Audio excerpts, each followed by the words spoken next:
This is Dr. Justina Agnieszka Chevallier. This is now video on chapter 1, so pertinent to the book Non-Selective Survival versus Hyperselective Mating by my authorship.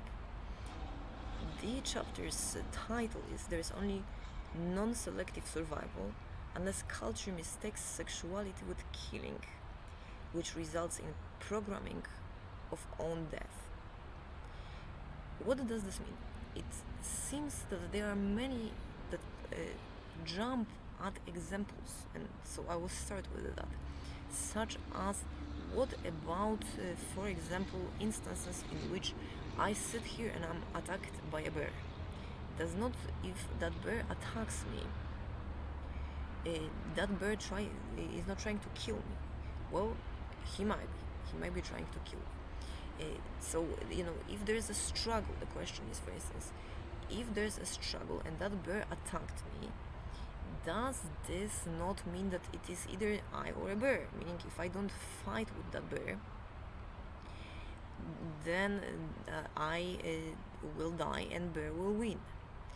And so that is a fiction, because there is no pre-programmed individual anywhere apart from a computer that is predestined to kill. Only an automatic mower or a computer set up on, let's say, chop heads of chickens or bears. Not even something that needs a reason or hand to press on, like a gun. There is nothing that otherwise is pre-programmed to kill. There's no such illness in this universe, nor characteristics of an animal, even if the diet of that animal in, let's say, natural conditions of that, where we find that animal in its presentation most consists of, like in case of a spider, dead flies. What does this mean?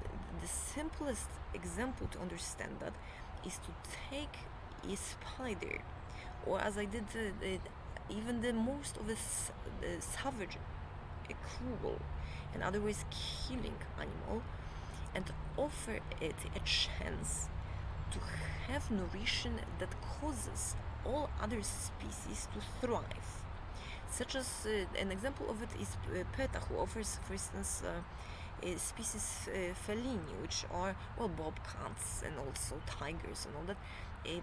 Food that one of those brands is Benevo, is plant derived. And you see, the outcome of it is that a cat that is normally only looking for enemies, or who and how will try to prevent that cat from being dead self, having that preconception from some book or movie or watching those before, such as human does to that bear. So bear comes with that state of mind, you see. That is the information. And what a cat now has is food. So see, if that food is deemed as non-poisonous, and what does that depend on?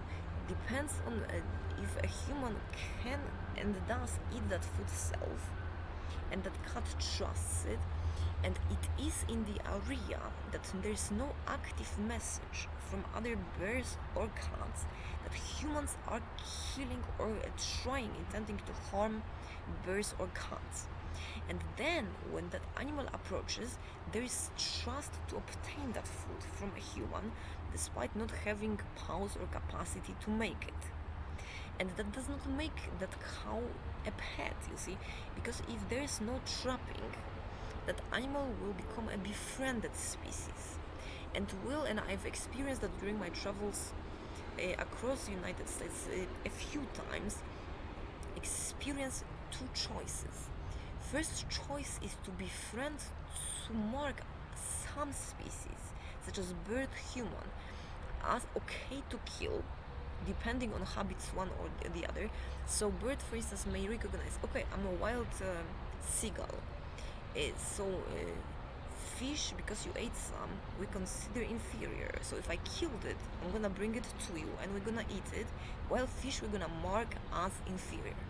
And that will give us survival, that will be selective, because we are selecting out fish as okay to eat and claiming one another as not okay to eat, befriended, you see, and provide one another plants.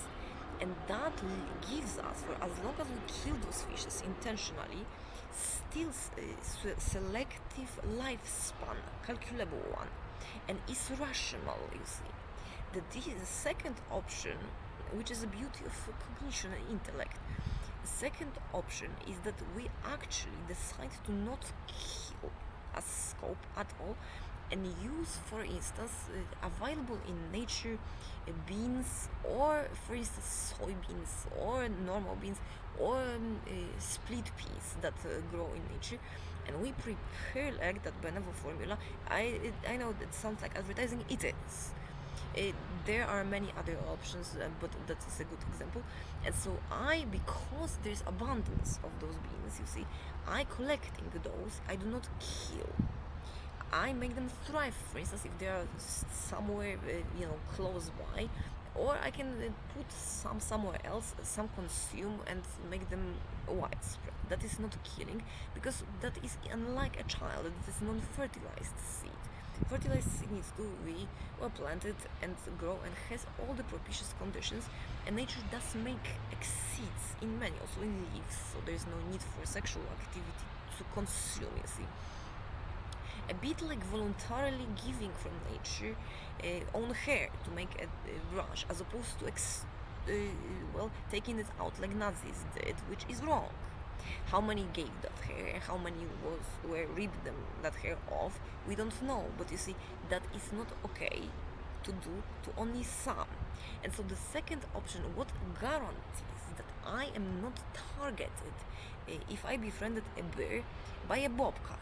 Bobcat also eats fish and thinks, okay, they don't offer me fish, so I'm gonna kill either the bird or the human or both and have all of the fish, you see. And the problem is that is normatization of death, that is the problem is.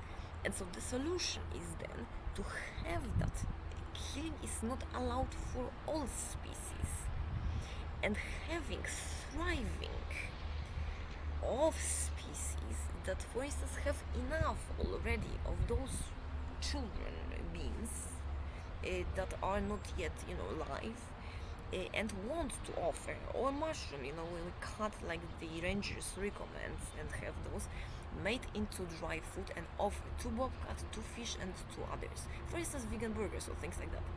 What does this change? It means that your survival is stressless.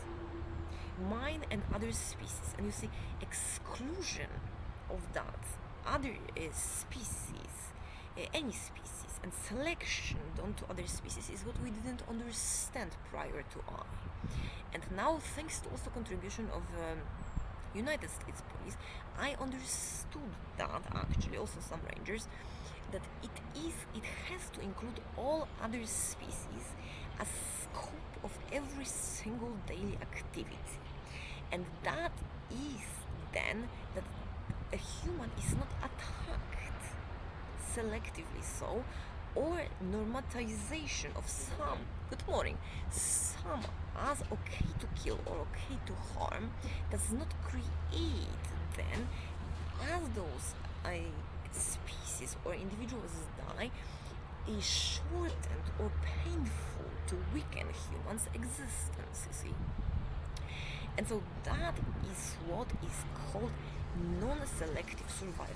So while a bear approaches, first of all, let's think, do we attack a bear with a knife or with a gun when it approaches on an assumption that it is trying to kill us or rob us? Because if we do, then that bear, knowing so, has simply a similar to trauma resolution defense mechanism and approaches to attack first, in assumption that we would otherwise kill.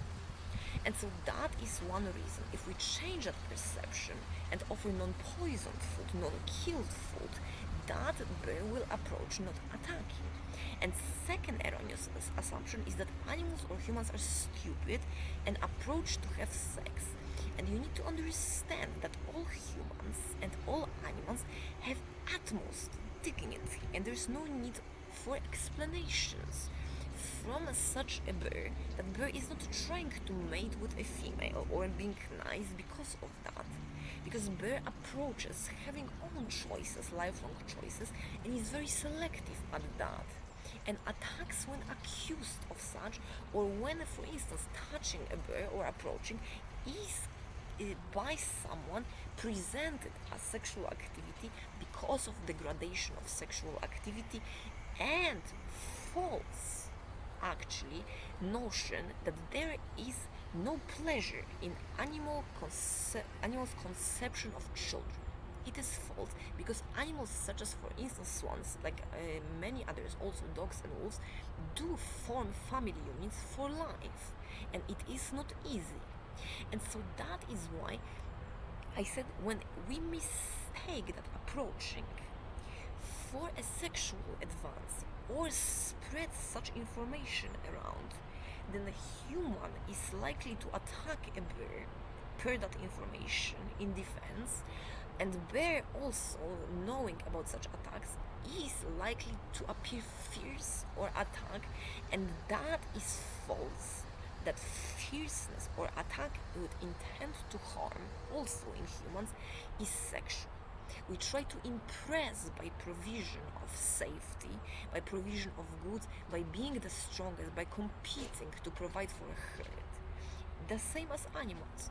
If we attack the opposite gender species, we are an enemy, and that has nothing to do with selection of lifelong partner, but by treacherous and short-term relationship also between humans and birds. And so that is why wooing to trap made us wrong, very well, rightly so, reputation, and provides a lot of information about nature that seems as something that we are unable to help. Thanks to reason, we are able to help it, and we can actually know that bear is approaching only for two reasons. The fact, first of all, bear wants to kill not because we all prefer to be loved and never attack, for peaceful sleep, for having commodity and convenience of having lifelong relationship and having sexual relationships, for also interaction with children, and for having that fame of being good as a given species, same as humans. Animals think alike, and at the same time having food. And so befriending is also to offer something in exchange, such as protection and safety, as well as goods. Where are the grapes to eat? Where are the apples that we can share? Who made extra honey? And the queen bee does not need to eat despite having many children anymore. These kind of things, they are why animals approach humans unless they were prior to even knowing what PTSD was or post-traumatic stress disorder, exposed to wrong information and instances of videos or instances of actually such experiences where bears attacked humans and there was death. And so that ended in, for instance, assumption, bear approaching, I'm gonna be killed because bear that then became a trophy of Bear Roger, they will shoot me because that man hurt Joel, who was killing, for instance, rabbits. And so Bear said, it's not okay, rabbits, I don't kill them, I need to harm that person because that person is not okay with the rabbits. We share, for instance, berries, you see. In an ecosystem, it functions the same as among humans, and as long as we behind back settle on harm or death, or trapping and extortion against pain, we lose, all of us, and we then create so-called selective survival, short-term like, and in bouts when there is no injuries nor harm and no death. Once it surges, it is back. And so that is why bear approaches to make friends, to benefit self and always offers as cause and effect similar at expense of none. And if trauma, remember, trauma is always adaptation mechanism, make an effort to not kill and evade attacks and befriend and let free.